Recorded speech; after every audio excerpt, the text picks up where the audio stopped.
Welcome back, everyone. This is our fourth episode of the BEE Chamber podcast, and we're super excited to be back. It's been a really interesting time for us for our first three episodes, and now we're moving on to our fourth episode. And we are going to be talking about something really, really interesting and something that we find that organizations, individuals, as well as people generally don't talk about this topic too often. And we're going to be discussing actually two topics in our session today. And one, we are going to be discussing the concept of Heritage Day, what it means to us as the Chamber, what it means to South Africans out there, our views on Heritage Day, as well as on the topic of race, something that we find that is not spoken about often within boardrooms, within people, within organizations, and it is, I believe, something that we need to speak about a lot more often. I'm joined now by one of my colleagues at the BEE Chamber, Dimple, our social media manager. Dimple, welcome. How are you doing? Thanks for having me, Neil. I'm alright. I'm doing good. Okay, no, awesome. So Dimple, you are a social media manager. What exactly do you do at the BEE Chamber? So essentially, I'm responsible for managing the BEE Chamber's social media. So this is now our Facebook and our LinkedIn. So all the content that goes on our pages, community management, responding to queries and things like that from social media. So that's a broad sense of our media. Awesome. And I know Dimple does quite a great job at our social media campaigns and our strategies, and she's been just phenomenal in this space. But Dimple, let's get into it in terms of our topic today. We're talking about Heritage Day. What does it mean to you? What does the concept of heritage mean to you as a person, as a South African growing up in South Africa, seeing so many diverse individuals living in this country? What does it mean to you? I think more than anything, heritage, I feel like heritage is more than just it's more than just traditions and things like that. I think part of your heritage can include your upbringing, right? The values you were raised on, the way your family did things at home. You could be like with me, I'm Tswana, but my family didn't practice all the traditional Tswana ways of doing things. But I think it's more than just tradition. It's the way you were raised, the way you were brought up, your values, your principles, and these are some of the things that obviously form your identity as you grow older. It helps you navigate life when you have certain values and principles. So I think it's beyond race, it's beyond culture, cultural norms, traditions. It's so much more. Yeah, definitely. I think I resonate with what you mentioned now, that it's beyond just culture, race, or even religion. It's a lot more than that. It also involves your upbringing as individuals. We all learn differently. We all taught differently as we're growing up, and sometimes we find ourselves in situations where people would say, "But how do you not know this? Or how do you not know that?" And again, those individuals don't understand that we all grew up differently. We all have a different type of way of growing up and what we've learned over the years. And it's really interesting that you mentioned, that heritage is just beyond that. I think a lot of people associate heritage with culture or your religion, for example, or the language you speak. Yeah. They're definitely associated with those terms. So growing up in South Africa, you've seen a number of races in South Africa and different individuals. Do you think South Africa is, well, I believe this, but I want to hear from you. Do you believe that South Africa is one of the most diverse countries in the world? I think we are. I think as far as our freedoms go, South Africa is very diverse. We're home to a lot of different nationalities, right? It's not just South Africans that you'll find in South Africa. You have people from all over the world coming in here to try and get a better life for themselves, or whatever reason they came here for. But yeah, it's a giant melting pot of diversity. It's different races, it's different languages. I find myself getting interested in speaking other languages because you'll see a black person speaking Portuguese and you're thinking, that sounds interesting. Maybe I might want to learn that. You'll hear them speak French or this or that, and you assume, sometimes you find yourself assuming that just because someone is black, they definitely must be speaking a certain type of language until you actually get to speak to this person. You're like, oh, actually no. Then you find out they're not from South Africa, or they don't know their mother tongue for whatever reason. You know, yeah. So it's quite interesting to see when you interact with the different people. You see the kinds of people the kinds of journeys they've had, and the diversity, and it's actually interesting. It's quite interesting. Yeah, no, definitely, and I think that us as a country, we are so diverse, and I think that also adds to the dynamic of living in South Africa, that there's always going to be something new and creative happening in our country. And I strongly believe that within workforces, diverse workforces are going to bring about creativity and innovation. You know, you're going to get people that have come from different backgrounds, different walks of life, put them in a situation together, and you're going to find that there's not only going to be one solution to a problem, there's going to be multiple solutions based on obviously the heritage that we've just discussed now. But, you know, moving over to something that you've just mentioned now in terms of when you look at a person, you make the assumption that this person is going to speak a certain language, they speak in a certain way, and when you then hear them starting to speak, you find that, okay, this person is not what I expected them to be. You know, is that a natural approach as South Africans when we engage with people? Is that a natural approach? We look at a person, we look at their physical appearance, their race, and then we make assumptions before we have the conversation. Is that natural? Yeah, I think it's inherently human. I don't even think it's just South African peoples. It's inherently human that you make assumptions based on someone's appearance. You assume that maybe a light-skinned person is colored, right? And then you start speaking English, or you start speaking Afrikaans, or you see a dark person, you think, okay, this person has to be, especially here in Joburg, the predominant language spoken around town is Zulu. So you assume that everybody you interact with is going to be Zulu. I mean, in my experience, just the other day I was at Breed Taxi Rank. I was speaking to a queue marshal looking for a taxi, and I approached him in Zulu because the assumption is that taxi ranks are predominantly based around Zulu people. And then this man responded to me in Sesotho. I was like, oh, okay, I didn't see that coming. So it's a common thing, I think, amongst people, that you assume that someone, because I think all environments also play a part in this. When you find yourself in certain situations, like at the taxi rank, or again, just in general, you're walking in town, or you're at a mall, or you're at a social event, whatever the case is, the environment, I think, also influences how you approach people, because you assume that because these people are here, they're all similar in a sense, or they have similar interests. I could go to a rock concert right now, and then someone would assume that I know every single rock musician that's ever existed, and I really don't know anybody. Right? It's one of those things where you make assumptions based on a setting, based on someone's appearance, and things like that. No, definitely, and I mean, I think it makes a lot of sense what you're saying. It's the surroundings, the environment, and what's happening. Sometimes dictates how we're going to interact with individuals there. Sometimes also dictates how we're going to just ask questions, or engage, or just just have a conversation with somebody. Just that environment plays a role.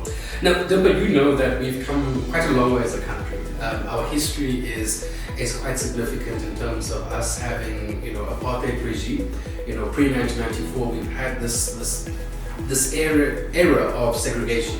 We've had this era of, segregation, apartheid. We've had issues, we've had challenges, and that was purely based on race. Everything was based on race. So the separation of people were based on race, based on your skin color, the way that you look, of your physical appearance.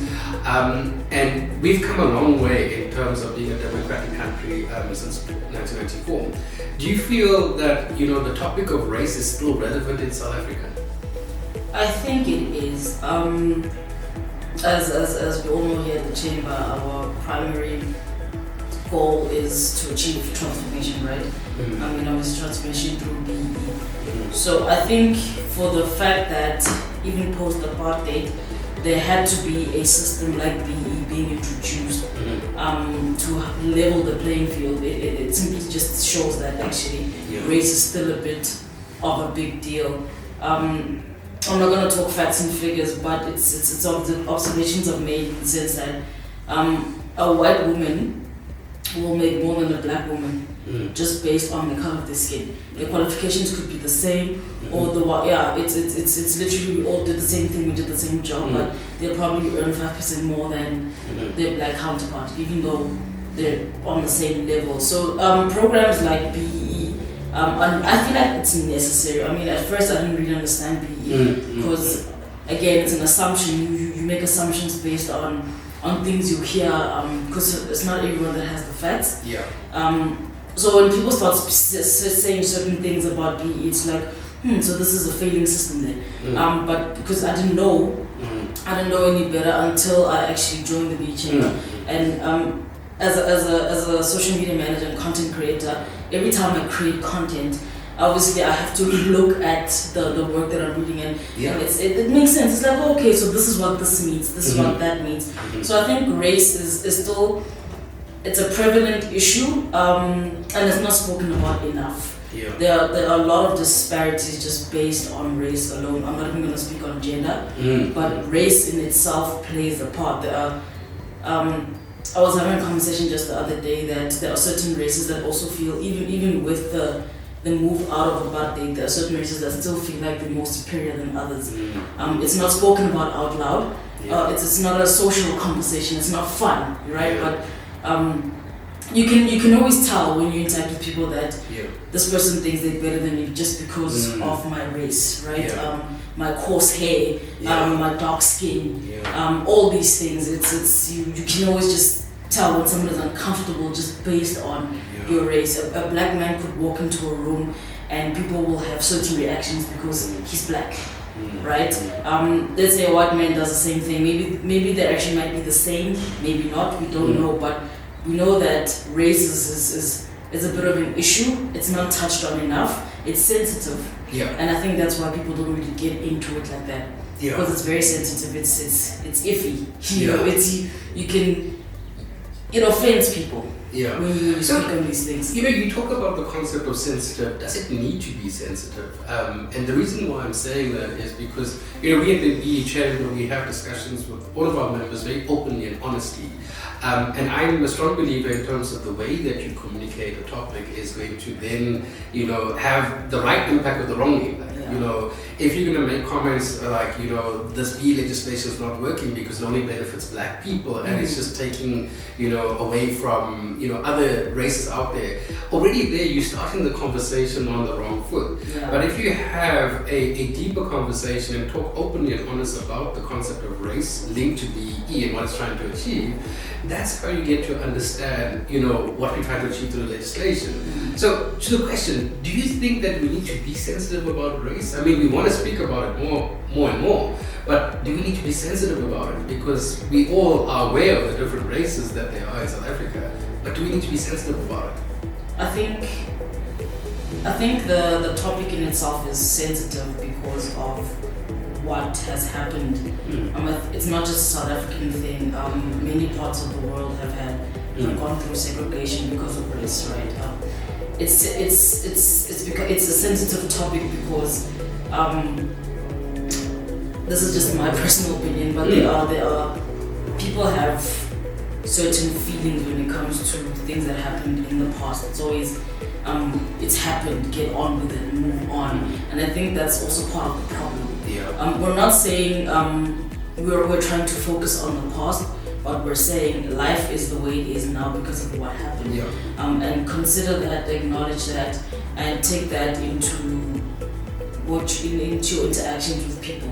I don't think it's like you said, the way you approach a topic also kind of directs the way in which the conversation is going to go. If you're coming in brash and harsh and insensitive, then obviously the next person is going to feel affronted and think, okay, this is not a conversation I want to be part of. I think we just need to be mindful of how we speak, but also we need to be straightforward.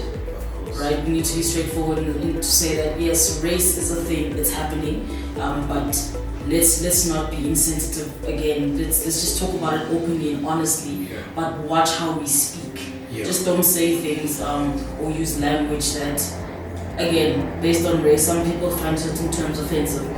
So you have to be mindful of the language, your vocabulary, all these things. But I don't think the topic needs to be treated as sensitive like that. It's just it's a chat that needs to be had.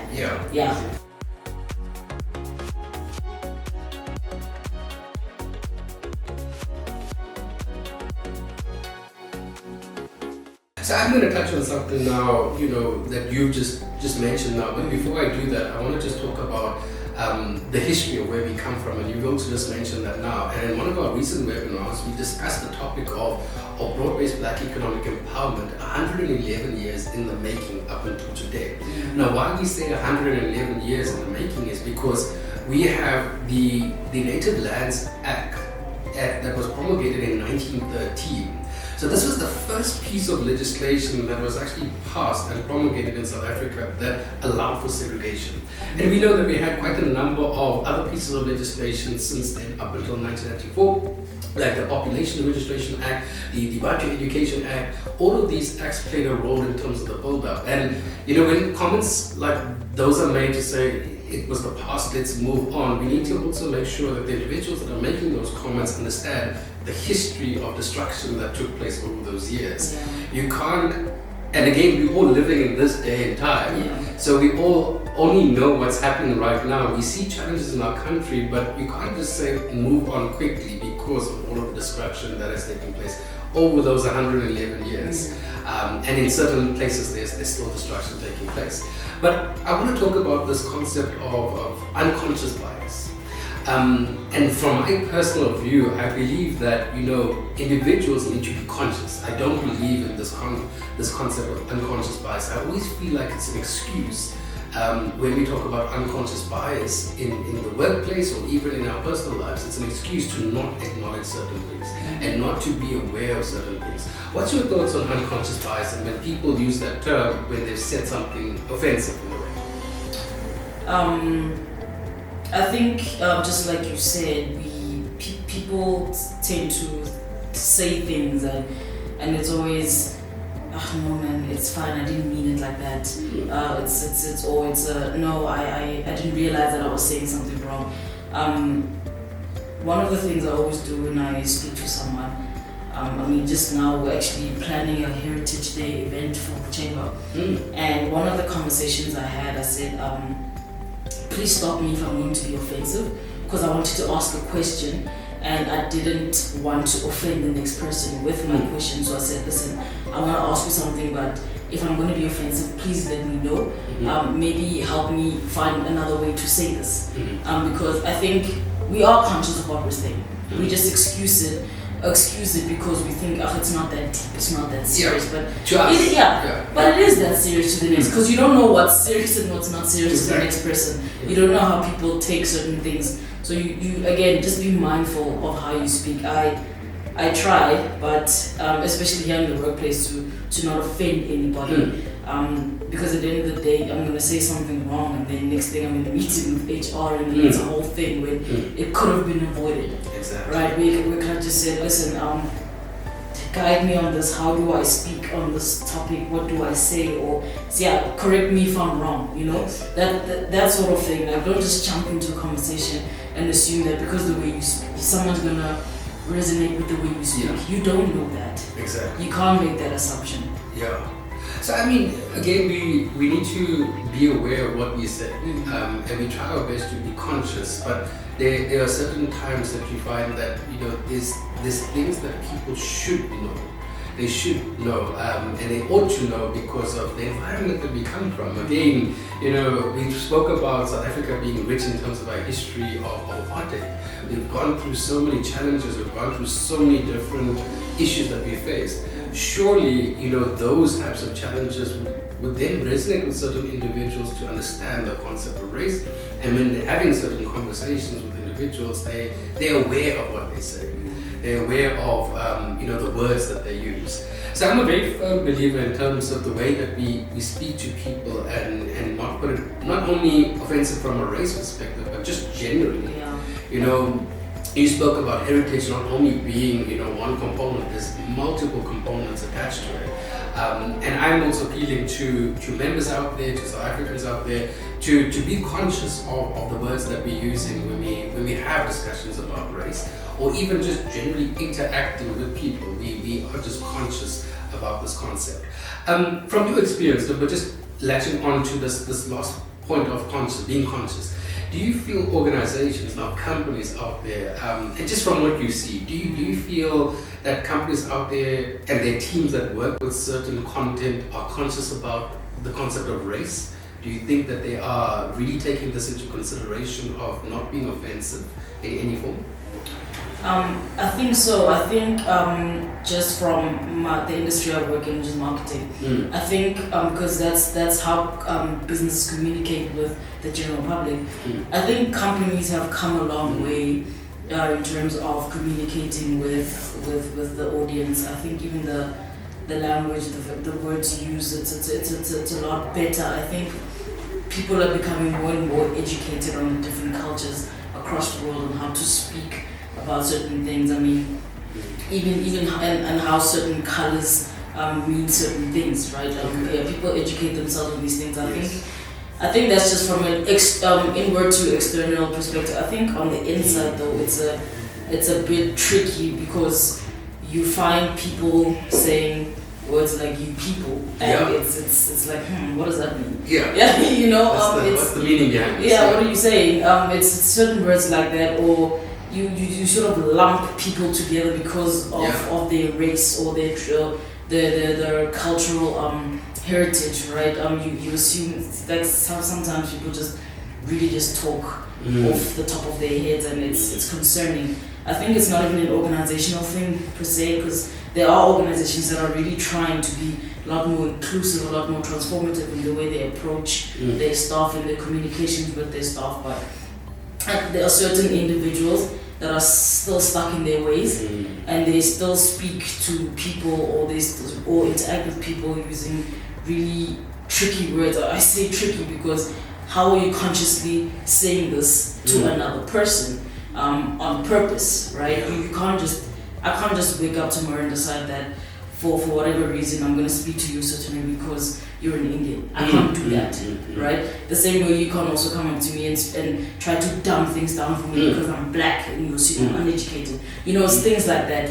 You can't just walk up to people and say whatever. There's certain things you really, even if you think you're joking. Yeah. There are so many jokes that happen in the office that shouldn't be jokes, because why are you laughing about this? Why is this funny? Why do you think this is something to laugh about? Exactly. So I think it's about 50-50. It's individuals and the business itself. But again, the individuals make up the business. So if we don't fix ourselves as individuals in the workplace, then obviously that'll influence how we communicate in a broader sense. Yeah, I mean, organizations have their teams that work on certain, marketing publications, social media campaigns, and strategies.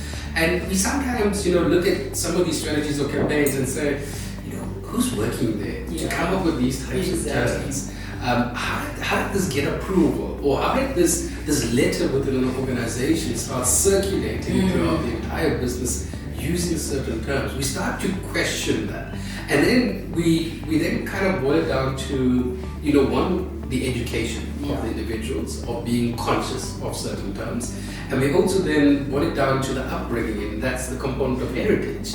That upbringing could have taught individuals to think in this way, to not be conscious about these terms, to not really think that, okay, this may be offensive, may not be offensive. Nobody really cares because they were brought up in a certain way. And I'm also a firm believer, when we talk about the concept of race, I'm a firm believer that nobody's born to discriminate. Nobody's born to be a racist. They are taught to be a racist. They are taught to discriminate. They are told that we need to stay away from these individuals or those individuals, or you need not to do this or that. Those are all teachings, those are all learnings that have been learned throughout their years. But I'm also a firm believer people can change their mindset. So it's all about the education that we put out there as the chamber, as organizations, making sure that we can educate as far as possible to change those mindsets around these concepts of race. So Dimba, just lastly from our side, before we start wrapping up, from your side, any messages to South Africans when we're talking about the concept of race? Anything that you want to share? Any advice that you perhaps want to share with South Africans out there when we talk about this concept of race or even Heritage Day? I think the one thing, not the one thing, but I think more than anything, we need to stop assuming, right? We need to stop making assumptions.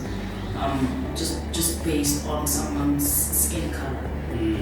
You don't know my story, you don't know my struggles, you don't know where I've come from, where I'm going, you don't know anything about me, especially if you're meeting me for the first time.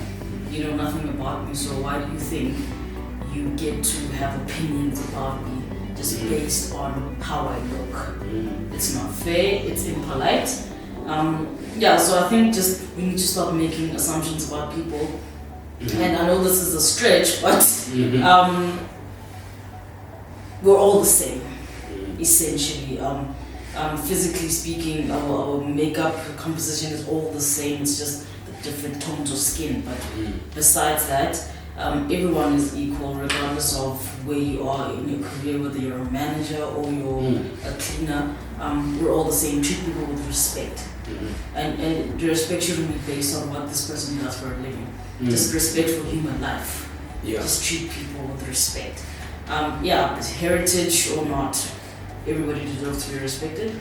No one deserves to be discriminated against just for something that they literally have zero control over. No one has control over the race that they'll be born in. None of us knew that I was gonna come out black, right? So it's one of those things. Okay, some really powerful words from your side. Thank you, Doka. I think the respect component is really important. We're all human beings. Yes, we're all diverse in terms of the way that we look and the upbringing that we have, but I think the respect component is really important to understand. And you also mentioned the concept of assuming. I think that's going to take us a bit of time, but yes, very important to have, to not assume, when you're walking into a room or an environment that these are these types of people or those types of people, or that is not an area I want to go because I see those types of people or these types of people there. So I think the assumptions is going to be one of those key things that I think many South Africans need to focus on and work on to avoid any sort of offensive remarks or challenges in the future. For our session today, I hope you found it really insightful. I think that we've covered quite a number of topics, and I'm hoping that this session here triggers off certain discussions in your own organizations as well as within your personal lives. I hope that it is something that allows you to speak about race a lot more often, a lot more frequently, especially when it pertains to challenges within the working environment. It's really important to discuss openly and find those solutions to ensure that the problems or challenges are going to be addressed. We'd like to thank you for joining us for our 4th episode of the BE Chamber podcast. We're looking forward to our next episode. We're going to be recording episode number 5 very soon. So we're hoping that you found value in this episode, and we will be chatting with you again soon. Thank you very much, everyone. Goodbye.